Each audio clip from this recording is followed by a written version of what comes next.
अस्सलाम वालेकुम। वालेकुम अस्सलाम। मैम बहुत खुश हैं।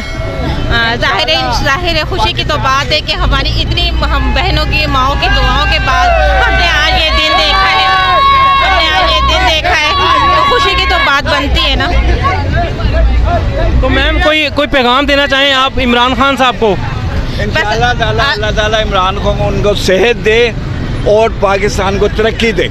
और परवेज़ इलाही साहब आज रात को हलफ उठा रहे हैं, तो आप कोई कहना चाहें, उनको पैगाम देना चाहें कि पंजाब के लिए कोई ऐसा काम करें? परवेज़ इलाही ने बहुत डट के खड़ा रहा, बहुत उसे ऑफर हुई, लेकिन वो सच्चा PTI का सपोर्टर रहा।